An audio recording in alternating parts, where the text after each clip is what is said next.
Bonjour et bienvenue sur le podcast Explore Japon, le podcast qui explore le Japon sous toutes ses coutures. Des conseils voyage, de la culture ou bien de la vie de tous les jours en passant par l'apprentissage du japonais, partons ensemble une fois par semaine pour ce magnifique pays qu'est le Japon.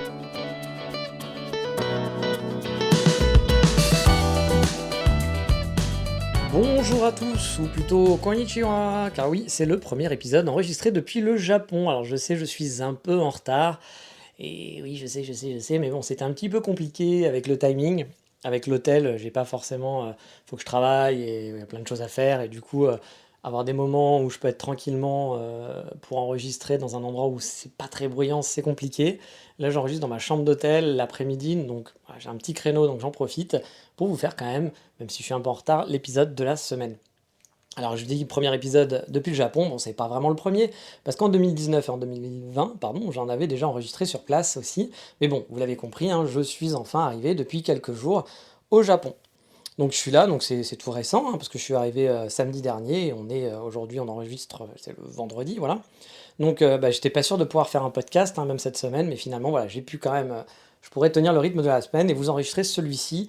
Je vous promets pas non plus de pouvoir en faire un la semaine prochaine dès lundi, car comme je vous le dis, en étant à l'hôtel, c'est pas le plus évident pour trouver un endroit calme pour enregistrer et pas faire chier mes voisins surtout. Mais voilà, on va revenir dans cet épisode à mes péripéties de la dernière semaine avant mon départ, qui ne fut pas une semaine non plus très tranquille, on va dire. Et je vais vous expliquer aussi comment ça s'est passé à mon arrivée, les procédures à l'aéroport, bien sûr, et mes premiers ressentis, bah oui, forcément. Et je m'excuse aussi, il va peut-être y avoir un son un peu bizarre, parce que je ne sais pas, il y a des petits bruits dans l'hôtel, des petits bruits de clim, de prise, etc. Donc c'est possible que parfois le son soit pas parfait. J'espère que voilà, ça sera quand même audible. Mais allez, revenons au début, voilà, il y a environ presque 2 semaines maintenant, hein. C'était donc ma dernière semaine en France, et j'ai eu vraiment fort à faire. Je suis allé récupérer mon visa à l'ambassade, et cette fois, tout s'est plutôt bien passé. C'était efficace, rapide, en moins de 15 minutes, tout était réglé. Oui, mais je vous l'ai expliqué, hein, rien n'est jamais simple. Le jour même, j'ai voulu prendre un rendez-vous pour faire mon test PCR. Car vous le savez, pour partir au Japon, il faut faire un test PCR 72 heures maximum avant votre départ. Alors j'ai fait un peu mes petits calculs, et je me suis dit que le faire le mercredi après-midi, sachant que je partais le vendredi, serait parfait. Je cherche un labo, j'appelle un laboratoire, parce que en gros un laboratoire doit remplir un papier pour le gouvernement japonais, et a priori tous ne sont pas capables de le faire. Et franchement, je dois vous dire que j'ai pas trop compris pourquoi, parce que le papier, je l'ai vu, je l'ai lu, et il n'y a rien de très compliqué, j'ai envie de dire, même moi je pourrais le remplir, quoi.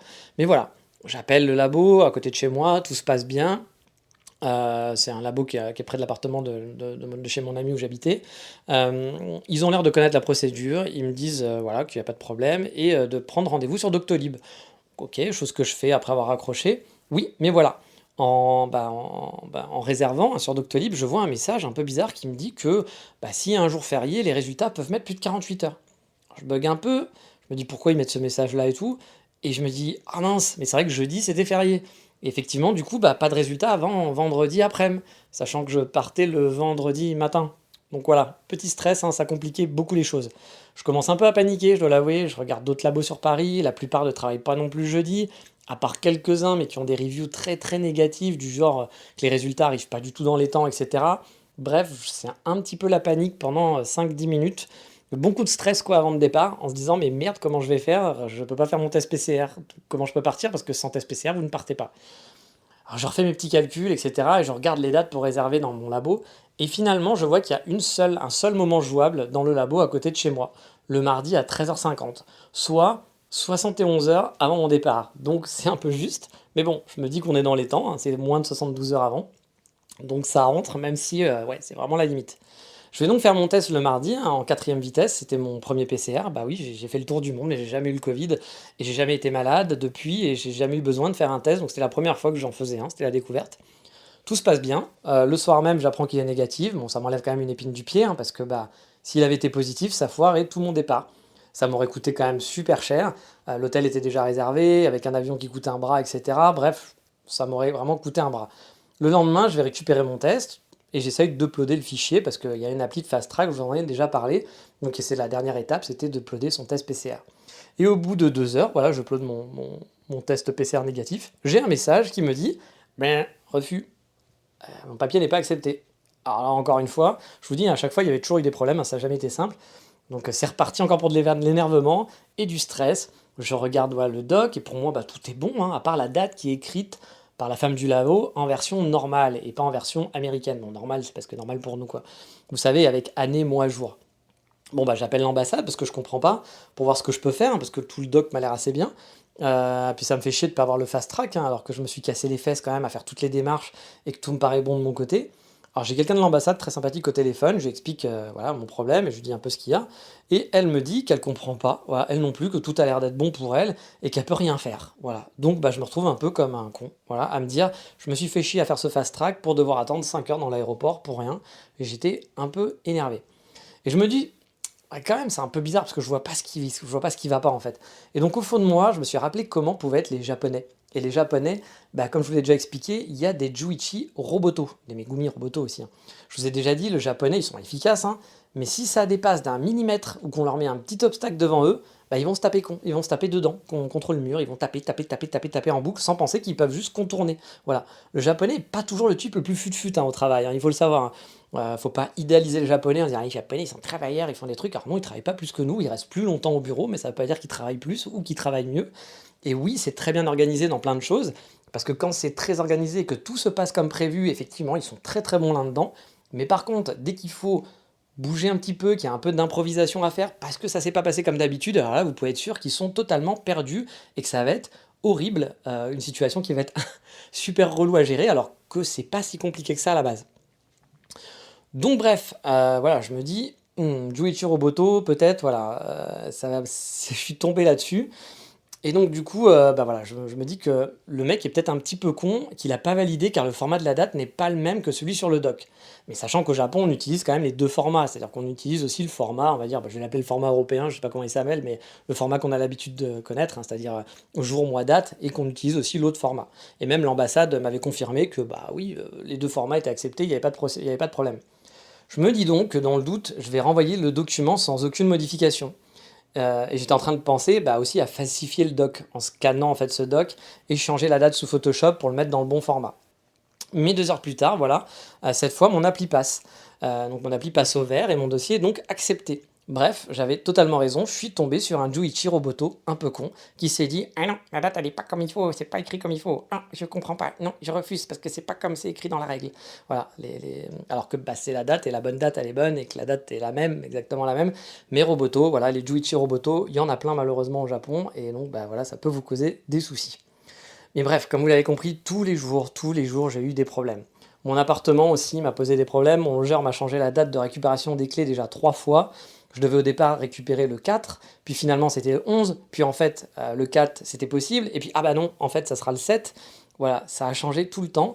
Et le dernier en date, voilà, que j'ai eu, je devais visiter pour mesurer et donc acheter mes meubles à l'avance l'appartement. J'avais demandé si je pouvais le visiter bah, le premier lundi quand j'arrivais. Il m'avait dit oh, pas de problème, on peut se voir le premier lundi, pas de souci, tu viendras visiter l'appart et tu pourras faire tout ce que tu veux, etc. Blablabla, c'est génial.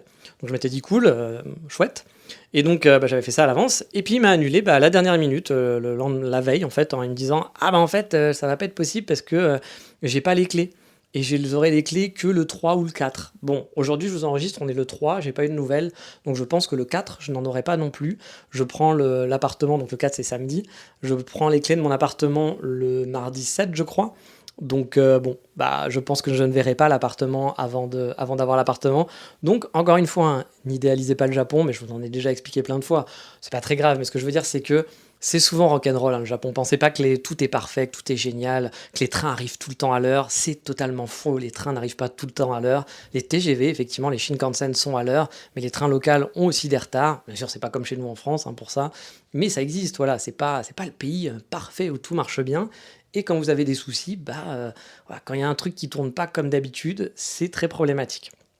C'est très problématique, voilà, c'est compliqué, on va dire. Et ça sera plus compliqué quand il y a des problèmes au Japon que chez nous. En général, moi c'est ça que j'ai remarqué, c'est-à-dire qu'au Japon, bah, si c'est pas comme d'habitude, ça devient très complexe. Alors que chez nous, bah, ça peut être complexe, mais on arrive quand même à faire quelque chose. Alors qu'au Japon, c'est ah bah non, je peux pas parce que c'est pas comme d'habitude. Bah si, regarde, ouais, tu mets ton truc là. Ah bah non, parce que c'est pas comme ça qu'on fait. Oui, mais si tu fais comme ça, regarde, ça marche. Ah bah non, parce que c'est pas comme ça qu'on fait. Oui, mais tu peux faire comme ça, regarde, ça fonctionne. Ah non? Donc voilà, c'est des robotos. Donc parfois ça peut être un peu compliqué. Donc voilà, j'ai eu aussi mon problème de clé, donc j'ai toujours pas visité mon appartement. Donc bah, je ferai sûrement du camping quand j'aurai mon appartement. Je n'ai pas trop le choix. Donc voilà, on dit souvent voilà, que les Japonais sont organisés, etc. Franchement, c'est pas le cas. N'idéalisez pas le Japon. Et ça arrive souvent qu'effectivement, ça soit un peu compliqué. Ah, et puis j'oublie aussi, le jour du départ, je reçois un mail de mon employeur japonais qui me demande plein de papiers, qu'il aurait pu franchement me demander 3 semaines avant sans problème, hein. Est-ce que c'est vraiment le bon moment pour demander tout ça? Est-ce que le jour, parce qu'il sait quand est-ce que je pars, est-ce que le jour de mon départ, faire un mail de 15 kilomètres en me disant j'ai besoin de ça, j'ai besoin de ça, j'ai besoin de ça, c'était le bon moment pour faire ça? Je vous dis, niveau organisation, voilà, je les déteste, hein, vraiment. Les gens sont pas du tout organisés, alors que c'est pas bien compliqué de préparer un minimum. Tous les papiers qu'ils me demandent, il n'y a rien de très compliqué, mais c'était des choses qu'il aurait pu me demander vraiment vachement à l'avance. Bref, c'était un départ qui était assez chaotique et une semaine vraiment crevante, sachant que, bah, que je bossais en même temps, hein. J'aurais sûrement dû prendre 1 ou 2 jours pour souffler un peu et avoir le temps de tout faire sans être trop dans le speed, mais bon voilà, c'est fait. J'ai fini finalement dans l'avion et tout va bien. Et dans l'avion, bah, pour vous dire, parce que je sais que ça intéresse certains, il était vraiment pas complet, hein. J'avais une place de libre à côté de moi et certaines personnes avaient même 3 places pour eux. J'ai pas eu cette chance, hélas, mais bon, c'était quand même un vol où on n'était pas tous serrés. Truc à savoir aussi, un petit peu nouveau, c'est qu'à l'embarquement se fait 1 heure avant le départ du train. Parce que, du train, pardon, de l'avion, oui, parce que si on prend le train pour aller prendre un avion, ça n'a pas trop d'intérêt. Quoique ça peut arriver. Mais voilà, ça prend 1 heure d'embarquement, contrairement à d'habitude où c'est genre 15 minutes avant ou 20 minutes avant, j'en sais rien. Parce que là, il vérifie un petit peu tous les papiers, etc. Donc c'était un peu plus long que d'habitude au final. J'ai eu en plus cette mauvaise surprise. Bah, j'étais le premier dans la file d'attente, voilà, parce que j'étais arrivé en avance, donc j'étais le premier dans la file d'attente à filer mes papiers. Et quand j'ai voulu passer mon billet, j'ai eu un ça ne passe pas. Donc j'ai dû aller voir un comptoir à côté. Une dame m'a pris mon billet, et là il y a eu un gros carré rouge qui s'est affiché au-dessus d'elle, genre, ou attention, terroriste en vue. Je me suis dit, qu'est-ce qui se passe? Donc je me suis dit, oh putain, les emmerdes commencent. Je savais pas pourquoi, je me suis dit, putain, qu'est-ce qui est en train de se passer? Puis bah non, finalement, je suis quand même passé, elle m'a pas expliqué. Voilà, il y a un mec qui est arrivé, puis ils avaient l'air d'avoir l'habitude de ce problème-là, donc je ne sais pas. Sûrement un truc qui s'est mal passé, mais qui est assez habituel, sûrement une erreur du système. Mais c'est vrai que quand j'ai vu le gros carré rouge, je me suis dit, oh putain, qu'est-ce qui va se passer là? C'est pas bon signe, juste avant de partir. Vu que j'étais habitué à avoir quand même pas mal d'emmerdes d'affilée, je me suis dit, putain, qu'est-ce que c'est encore ce truc? Mais bon, finalement, j'ai embarqué sans trop, sans trop d'encombre, ça s'est quand même bien passé. Et finalement, bah, pas beaucoup de changements après, comparé à d'habitude, hein, sur le vol, hein. Les vrais changements, c'était à l'arrivée. Déjà, le premier message, quand on est dans l'avion, c'est on ne se lève pas tant que le responsable de la santé japonaise n'a pas donné son aval de quitter l'avion. Ça, c'est quand même assez nouveau. Et on voit qu'on est au Japon, hein, car les gens dans l'ensemble ont plutôt suivi la consigne. Alors que, bon, d'habitude, c'est quand même la cohue. Si vous avez l'habitude de prendre l'avion, vous savez que dès que l'avion s'arrête, et tout le monde est en train d'enlever sa ceinture, et puis vite, faut que je prenne mon bagage, et puis c'est tout le monde reste debout pendant 25 minutes en attendant que la porte s'ouvre. Là, non, c'est vrai que les gens ont été assez calmes. Il y en a qui l'ont fait, mais ça c'est quand même. Qui sont, dès qu'il y a eu le deuxième message pour dire non, non, asseyez-vous, en gros, on n'a pas eu l'aval des Japonais de sortir, on ne pourra pas sortir. Voilà. Une fois sorti, bah, c'est ensuite parti pour Euro Disney. Ouais, j'ai eu l'impression d'être dans la file d'attente de Pirates des Caraïbes. On suit des lignes, il y a des étapes, on vous fait attendre, partir par file, on vous file des badges, etc. C'était assez rigolo. Je suis resté au final 2 heures dans l'aéroport tout de même, hein, sachant que j'avais fait ma procédure de fast track. Donc c'était quand même 2 heures d'attente avant de pouvoir sortir. Sinon, ça peut être beaucoup plus long. En gros, quand vous arrivez, on vous fait passer par groupe, prendre une navette, en tout cas à Osaka, hein, puis on vous fait attendre et on vous donne un badge rose à mettre autour du cou.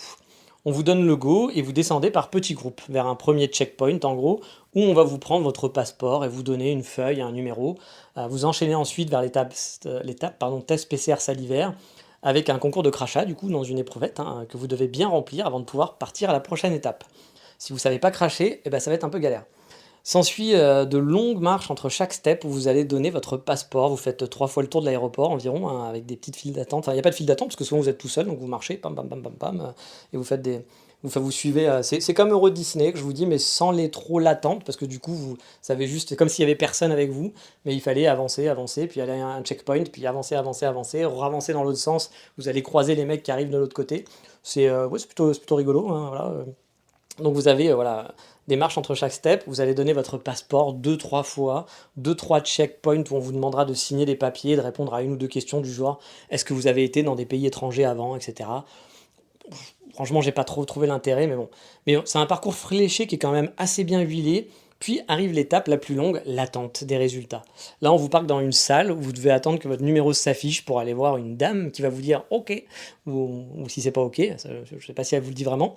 Et après, bah, vous suivez une route. Mais on vous dit pas en fait que le test est OK. Donc au passage, on le devine sur le chemin en voyant écrit négatif test PCR pass. Bah, parce que sinon, moi je savais pas si c'était bon ou pas bon, quoi. On m'a juste dit passe par là. OK. Donc c'est un peu la surprise. Ah, peut-être que quand c'est pas OK, votre numéro s'affiche pas et que vous devez aller voir la dame au bout d'une heure en disant j'ai toujours pas vu mon numéro. Donc voilà, je sais pas comment ça fonctionne, ou peut-être qu'elle vous le dit que le test est pas OK et que du coup, elle vous fait passer par un autre endroit. Je sais pas comment ça se passe. Euh, donc voilà, après on marche, puis on arrive au dernier checkpoint. Entre-temps, vous avez eu le droit à un badge. Quelle couleur il était? C'était un badge rose et un badge noir, je sais plus. En fait, j'ai l'impression d'être un chasseur Pokémon, hein, qui passait des levels à chaque fois. Donc, aux dernières étapes, bah, vous redonnez votre papier, votre numéro et votre badge Pokémon, et on vous file un carton rouge. Alors là, j'avoue, j'ai pas trop compris quand j'ai reçu le carton rouge. Je me suis dit, ah bah merde, je suis éliminé du jeu, j'ai perdu. Qu'est-ce que j'ai fait? J'ai pas fait de tag par derrière, tout va bien, j'étais gentil. Donc j'ai dû rendre mes badges, etc. Mais en fait, non, j'ai pu passer à l'étape normale de l'immigration et j'ai même pu garder mon joli carton rouge que j'ai gardé en souvenir. Je sais pas pourquoi un carton rouge, peut-être que le rouge au Japon c'est genre c'est ok. Moi, pour moi c'était carton rouge, c'était pas très bien, qu'il y avait un truc mal qui se passait, mais a priori non. Donc tout allait bien. Bon, sachant que vous l'avez compris, moi j'avais fait toutes les procédures de fast track avant. Si vous ne faites pas les procédures de fast track, c'est-à-dire d'envoyer tous vos documents via une application japonaise, ça, voilà, ça peut prendre. Là, ça m'a pris 2 heures. Je pense que ça prend facilement le double, voire plus, si vous n'avez pas fait vos papiers. J'ai vu des gens qui allaient dans d'autres files d'attente, par exemple, quasiment assez rapidement. Une fois que vous avez fait votre test PCR à l'arrivée, la prochaine étape, c'est file verte, file rouge. C'est si votre appli est verte, vous avez le droit de passer par la file verte. Si votre appli est rouge, vous passez par la file rouge. Et là, vous devez montrer tous vos papiers. Je pense que tout doit être validé, que s'il y a des trucs qui ne sont pas très traduits, qui ne sont pas très compréhensibles, ça va être compliqué. Donc, un conseil pour ceux qui partent au Japon, qui peuvent partir au Japon, utilisez cette appli de Fast Track. Je pense que ça vous fera quand même gagner du temps, même si sur le moment, parfois, elle bug un peu. Dans l'ensemble, elle n'est pas trop chiante. Et si vous tombez pas sur un Juichi Roboto, tout devrait bien se passer. Après, donc du coup, j'étais à l'immigration, hein, le traditionnel immigration, et là, c'est allé oui, comparé à d'habitude, il n'y avait personne, parce que du coup, vous sortez au compte-gouttes, donc du coup, là, vous faites pas la queue. J'ai pu faire ma resident card très rapidement, donc ça, vous le faites à l'immigration avant de sortir. Et ensuite, j'ai récupéré mes valises qui attendaient sagement hors des tapis roulants. Voilà. Ah si, j'ai eu le droit aussi d'un chien renifleur, ça c'était très rigolo, vraiment trop drôle, parce que les chiens renifleurs, d'habitude, on a l'habitude d'avoir des gros bergers allemands, etc. Ah, c'était un genre de teckel, ou un truc dans le genre, c'était un chien qui était vraiment ridicule, mignon et ridicule, et qui a senti tous mes bagages. C'était vraiment très drôle, il était vraiment mignon, t'avais juste envie de lui faire des petits câlins. Mais tout n'était pas fini, voilà, après ça. Une fois la valise, je suis passé donc à la douane, la fameuse douane, normalement c'est l'immigration, etc.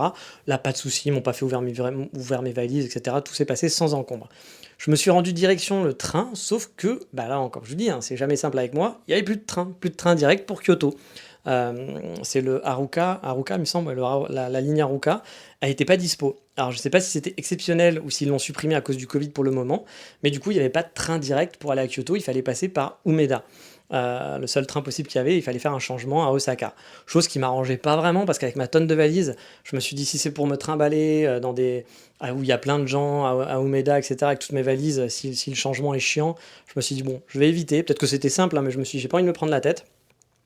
Donc voilà, j'ai opté pour le bus qui partait dans 1 heure. J'ai donc passé beaucoup de temps à l'aéroport finalement, hein. Mais bon, le bus c'était pas si mal. Les valises sont stockées en bas en soute. Il n'y avait pas trop de monde dans le bus. En plus, on devait être une dizaine à tout casser. C'était calme, c'était confort. Il n'y avait pas de monde sur la route non plus, donc ça allait très vite. En 1 heure, j'étais dans le centre de Kyoto. Enfin, dans le centre de Kyoto, oui. Enfin, j'étais, oui, dans le centre de Kyoto, mais en fait, ils vous laissent à la gare. Et après, j'ai pris un taxi que j'ai pu avoir directement. Et donc, je suis allé sur la file Foreigner. Et j'ai vu qu'il n'y avait aucun taxi qui attendait. Je me suis dit que ça allait pas être une bonne idée d'aller sur cette file-là, que j'aurais peut-être dû aller sur la file japonaise, sachant que je peux dire 2-3 mots en japonais quand même. Mais là, j'ai un taxi qui arrivait direct en trombe dès que je me suis posé. Et du coup, j'ai pu en avoir un direct, donc c'était plutôt cool. Là, ensuite, j'ai eu de la chance. J'ai pu avoir ma chambre à 14 heures, alors que mon check-in était à 15 heures. Donc, j'ai pu me doucher, me poser un peu. Et j'ai ensuite démarré, enfin, ma vie japonaise. Bref, cette dernière semaine, sur place n'a pas été vraiment de tout repos et les prochaines, bah, elles seront pas plus non plus, hein. Je vais avoir beaucoup de choses à gérer. Cette semaine était peut-être un petit peu plus calme, ma semaine d'arrivée, mais la semaine prochaine, je vais avoir tout à faire, toutes les choses administratives et j'ai commencé à regarder, je peux vous dire, je ferai des épisodes là-dessus, que par exemple pour la connexion internet et tout ça, c'est pas la rigolade. Mais bon, je vous le disais, hein, je ne réalisais pas, que j'allais vraiment et je kiffais pas non plus, hein, le fait de partir partir au Japon. J'étais pas du tout dans ce mood-là. Même dans l'avion, à vrai dire, bah, j'étais toujours pas dans le mood, «Ça y est, je suis au Japon, c'est cool, c'est génial». Mais bon, comme prévu, je le savais, une fois que mes valises ont été posées, j'ai enfin pu kiffer la life, comme on dit.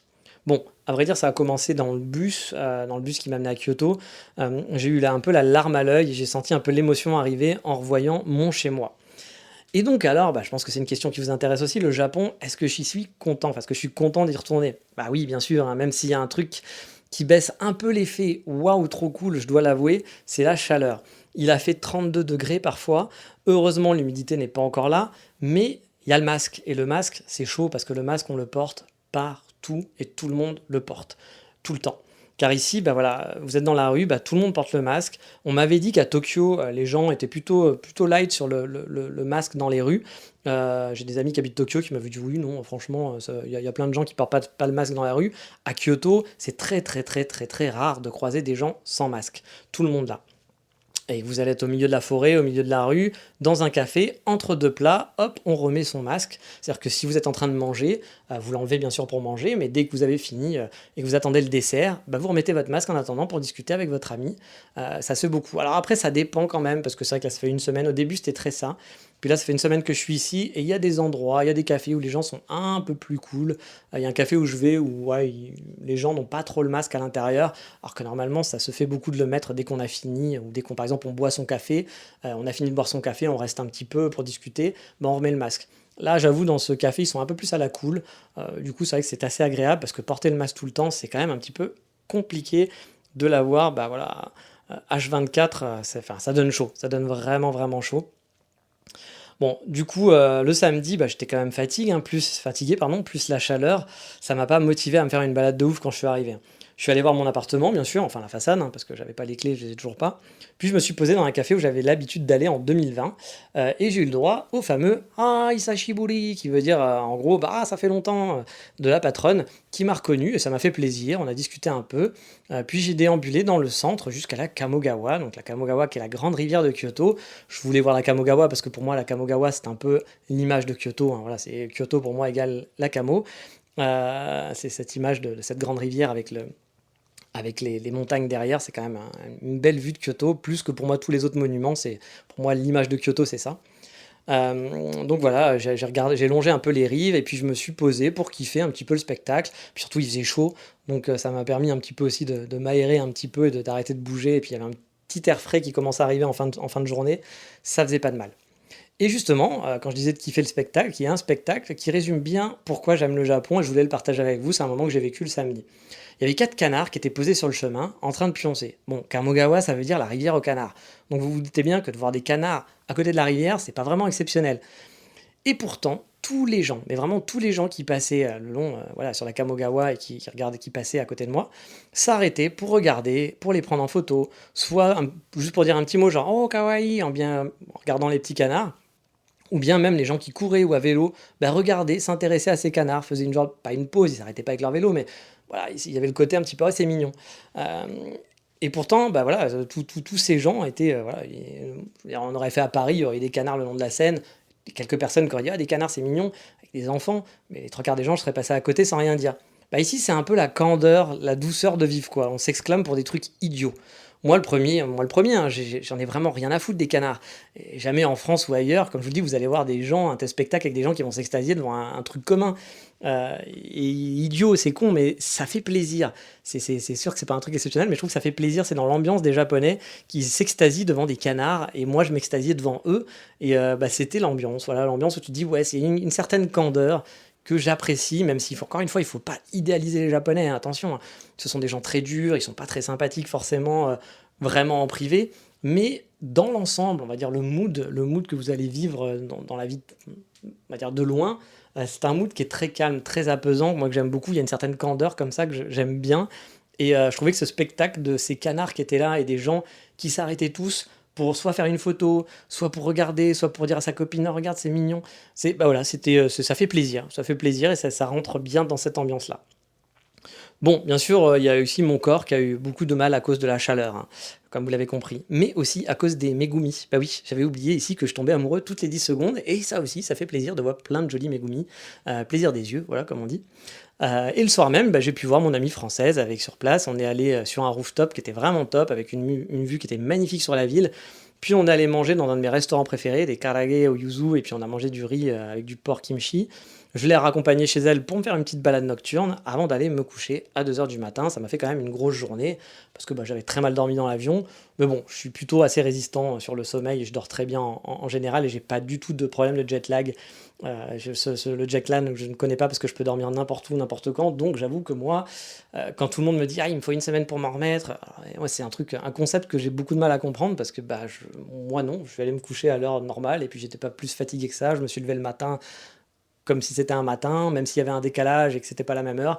J'ai aucun souci avec ça. Le lendemain, bah, du coup, j'ai quand même profité de me faire une grosse balade dans le parc du Palais Impérial. Je suis allé tester un nouveau café, forcément, hein, vous me connaissez, hein. Et je suis allé dans le nord de Kyoto, dans un coin où j'aime bien me promener habituellement, me poser dans un café aussi où j'avais l'habitude d'aller le dimanche. Et je suis redescendu dans une balade que j'aime bien aussi, vers le chemin des philosophes, et retourné dans le centre vers un de mes restaurants préférés. Donc c'était un petit dimanche tranquille, kiff. Il faisait chaud au début, mais après, vers la fin de journée, c'était assez frais, donc c'était quand même agréable. Mais toujours pareil, le masque qui vous donne chaud du coup pendant toute la journée. Et puis bah voilà, j'ai retrouvé les sons, j'ai retrouvé le côté paisible que j'aime bien au Japon.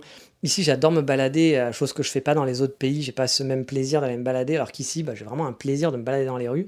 Là, ici, voilà, même de faire un trajet pour aller au café, pour aller je sais pas quoi dans la journée, bah, c'est un plaisir. Alors que bah, dans les autres pays, j'ai pas ce plaisir-là. C'est quelque chose, je vous dis, c'est une ambiance, un mood que j'aime bien. Bon, la chaleur, je vous dis, casse un peu mon plaisir, mais dans l'ensemble, c'est vraiment un mood que j'aime beaucoup. Ici, je peux marcher des heures tout seul, franchement, j'adore. J'adore l'ambiance, j'adore le calme, le côté peaceful, j'adore les sourires des Japonais, cette bonne ambiance des Japonais qui font des pique-niques, qui rigolent, qui sourient. Je trouve que c'est un truc qu'on n'a pas forcément facilement chez nous, ça arrive, mais je sais pas, c'est pas la même ambiance. Quand vous croisez le regard de quelqu'un, vous avez l'impression que vous l'avez agressé juste en le regardant. Moi, ici, je sais pas, je trouve que c'est pas le même truc. Après, c'est très personnel, bien sûr, mais moi, je suis vraiment très content d'être là. Arrivé dans mon restaurant, du coup, le soir, j'ai eu le droit à un énorme aussi «Oh, Isashibori!» Donc j'ai été présenté aux clients comme Monsieur Fromage, Monsieur Chizu, car là-bas, je dévalisais avec mon binôme leur stock de fromage. C'est un restaurant de kuchikatsu, donc des brochettes frites, et ils ont des brochettes au fromage que j'adore. Voilà, donc et quand ils m'ont vu arriver, je pense qu'ils se sont vus un petit dollar dans les yeux en disant: «Ça y est, il y a le mec qui va nous acheter tout notre fromage, super!» Donc là, je leur ai dit que j'avais perdu tout mon japonais, ce qui les a fait beaucoup marrer. J'ai pas pu trop faire la conversation, hein, car mon japonais est vraiment super limité, mais j'étais content d'être là. Puis je me suis refait une balade nocturne. Il faut dire que bah, la nuit il fait plus frais, donc c'était quand même plus agréable. Je suis repassé par mon ancien quartier où j'habitais, devant mon ancien immeuble. J'ai divagué un petit peu dans les rues. Je me suis souvenu au bon plaisir de Kyoto la nuit. Parce que Kyoto la nuit, c'est une vraie poésie. C'est calme. À 21 heures, on a l'impression qu'il est 3 heures du mat'. Alors c'est vrai que pour ceux qui cherchent le club, le Pump It Up, bah, ils vont dire ah Kyoto c'est de la merde le soir. Et ils ont raison parce que Kyoto le soir, si vous êtes Pump It Up, bah, effectivement c'est pas la ville pour vous. Vaut mieux aller à Osaka par exemple. Mais par contre si vous êtes très calme, vous êtes posé, etc., que vous aimez les petites balades, qu'il n'y ait pas de bruit, qu'il n'y ait pas trop de monde. Ça peut arriver, mais voilà, le côté un peu calme nocturne, Kyoto, franchement, la nuit, c'est parfait pour ça. On a vraiment l'impression qu'il est 3 heures du mat alors qu'il est 21 heures. Puis bah, je suis rentré à l'hôtel et j'ai travaillé. Bah oui, je suis pas en vacances, les gars, hein. Il fallait que je travaille un peu, que je rattrape un petit peu mon boulot. Et donc, bah, cette semaine, il fallait que je prépare un peu la suite, même si hélas, bah, je peux pas visiter mon appartement, hein, vous l'avez compris. J'ai fait quand même un petit aller-retour au Yodobashi Camera pour faire un repérage de l'électroménager et les forfaits téléphone, etc. J'ai passé beaucoup de temps dans les cafés pour regarder, pareil, les forfaits internet, les banques, etc. J'ai mon ami qui habite ici qui m'a aussi un peu aidé, qui m'a conseillé en me disant: «Ah, tu devrais peut-être prendre ça, tu devrais peut-être prendre ça». Donc, voilà, j'ai passé beaucoup de temps là-dessus, mais surtout, bah, je suis très heureux d'être ici, d'avoir retrouvé certaines habitudes et de savoir qu'elles vont redevenir des habitudes surtout. Je suis pas en vacances, hein, donc je peux pas profiter à fond. Je suis pas genre: «Ah, je kiffe trop le Japon». Ceux qui me suivent sur Instagram ont bien vu que j'ai pas fait plein de photos de lieux, d'endroits, et cetera, bah, parce que je suis pas en vacances, hein, encore une fois. Puis j'ai énormément de choses à faire cette semaine, mais je sais que petit à petit, les week-ends, bah, je vais repartir un peu en balade. Enfin, pas trop, hein, en ce moment parce que la chaleur va sûrement avoir raison de moi, hein, surtout avec le masque, comme je vous dis, H24. Mais bon, on va dire que je serai sûrement beaucoup plus actif au mois d'octobre, où là, tous les week-ends, je serai sûrement en vadrouille. Mais voilà, le plaisir est là, c'est clair. Je suis très content d'être ici, de la vie de tous les jours, même le truc basique. Là, en ce moment, pour vous dire mon rythme un petit peu, je me lève vers 11 heures, vers midi, je décolle environ. Je vais aller sortir dans un café, je marche un peu dans les rues de Kyoto le temps d'aller au café. Je reste 3 4 heures au café. Puis après, je vais faire un petit peu de shopping, aller voir des magasins, repérer des choses, etc. Pour plus tard. Je rentre vers 6 heures, je mange, je passe dans un 7-Eleven parce que je n'ai pas de cuisine, je suis à l'hôtel.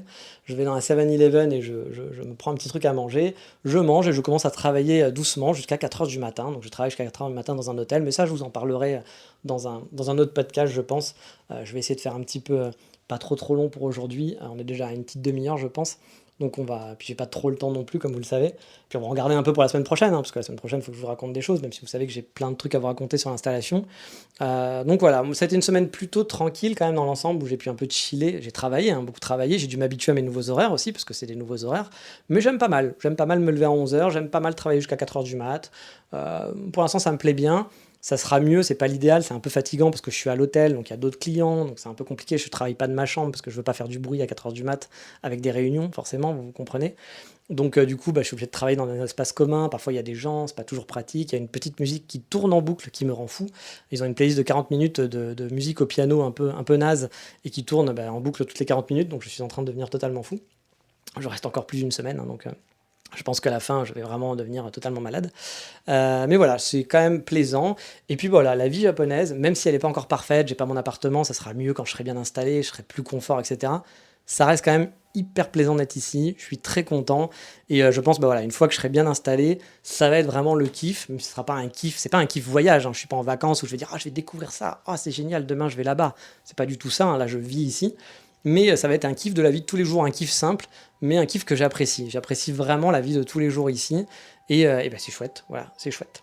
Mais sur ce, il est temps pour moi d'aller travailler, enfin d'aller manger, surtout je vais aller chercher à manger puis travailler, car comme je vous l'ai dit, je travaille de 20 heures environ jusqu'à 4 heures du mat, et décalage horaire avec le Canada oblige, hein. Et je vous en parlerai aussi un jour, hein, de mon rythme de vie au Japon, je vous dirai un petit peu mes habitudes, qu'est-ce que je fais, etc. Ça peut intéresser certains aussi. Car ça fait aussi partie des efforts que je dois faire pour vivre ici. Pour vivre au Japon, j'ai dû faire certains efforts, des efforts financiers, j'en fais. Il faut que je fasse aussi des efforts. C'est pas. Voilà, souvent les gens me disent, ah, la chance, t'as trop de la chance. Alors, oui, bien sûr, je suis chanceux, mais je suis allé le chercher. C'est-à-dire que j'ai fait beaucoup d'efforts, j'ai fait beaucoup d'économies. Pendant 2 ans, je suis pas sorti, j'ai pas fait de resto, j'ai pas fait de vacances. Ça fait 1 an et demi que j'ai pas eu de vacances. Voilà, j'ai travaillé dans un endroit en freelance pour ne pas avoir de vacances. Enfin, c'est pas pour ça que je l'ai fait, mais ça me permettait de gagner un petit peu plus d'argent, donc c'est ce que j'ai fait. J'ai aussi, voilà, là, en vivant au Japon, il va falloir que j'ai un rythme de vie qui va être différent, ça me va, ça me convient, mais bon, c'est sûr que le jour où j'aurai une Megumi, je suis pas sûr qu'elle soit contente que j'aille me coucher à 4 heures du mat, mais bon, il faudra faire avec. Mais c'est ce qui m'a permis de venir au Japon, donc j'ai dû faire des efforts, j'ai dû faire certains sacrifices, je vais dépenser beaucoup d'argent. Je vous en parlerai un jour, je ferai un vrai gros épisode de budget de tout ce que ça m'a coûté, hein. Je ferai un gros point. Bien sûr, c'est très personnel, hein, parce que moi j'ai décidé de m'installer, d'avoir une grosse télé par exemple, des choses comme ça, enfin je vais être bien installé. Comme je vous l'ai déjà dit, on peut avoir tous des budgets différents. Mais voilà, ça me coûte beaucoup d'argent, c'est des sacrifices, mais je suis très content de les faire parce que je sais que je suis mieux ici, je suis déjà plus heureux. Ça fait une semaine que je suis là et je suis déjà largement plus heureux d'être là, même si tout n'est pas parfait, même s'il fait chaud, même si c'est un peu crevant d'être à l'hôtel parce que voilà, pour travailler, c'est pas l'idéal. Je suis quand même très très content d'être ici. Mais bref, sur ce, je vous dis à très bientôt, hein, pour un nouvel épisode, sûrement encore un hors-sujet, hein, car il y a encore des préparations à faire. Et on reprendra les Explore Japon normales d'ici quelques semaines, peut-être un bon mois, voire un chouïa plus, parce qu'il y a encore pas mal d'épisodes où il va falloir que je vous parle de la banque, je vais vous parler d'Internet, je vais vous parler du téléphone. Je vous dirai aussi mon ressenti, bien sûr, hein, sur des choses que j'ai pu voir avec des Japonais. Voilà, je redécouvre des choses. Là, par exemple, je vais dans les cafés, je revis des choses que je ne vivais pas avant en Europe. Par exemple, ici, à chaque fois que je vais dans un café, on va me complimenter sur ma tenue vestimentaire ou sur mes t-shirts. Là où en France, personne n'en a rien à foutre de moi, forcément. C'est des trucs bêtes, hein, mais ça fait plaisir. J'ai déjà commencé à discuter un peu avec des gens. Je vais vous reparler aussi un petit peu de la barrière de la langue qui peut arriver, tous ces petits trucs-là. Je vais essayer de faire des épisodes comme ça là-dessus. Je pense que ça peut vous intéresser.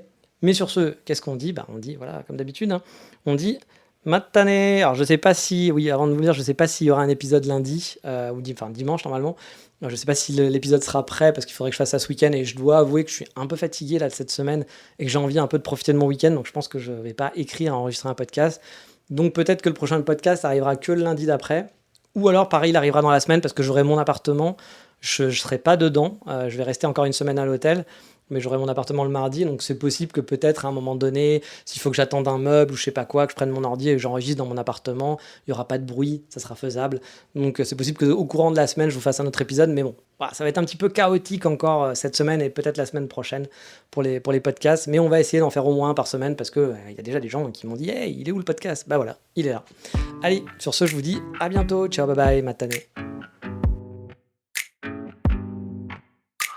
It's too late now to turn around and back again. I made my bed and now I lay my head in it. And I'm sorry I'm not perfect, but I knew that I wouldn't be. I guess it's for the best, you know.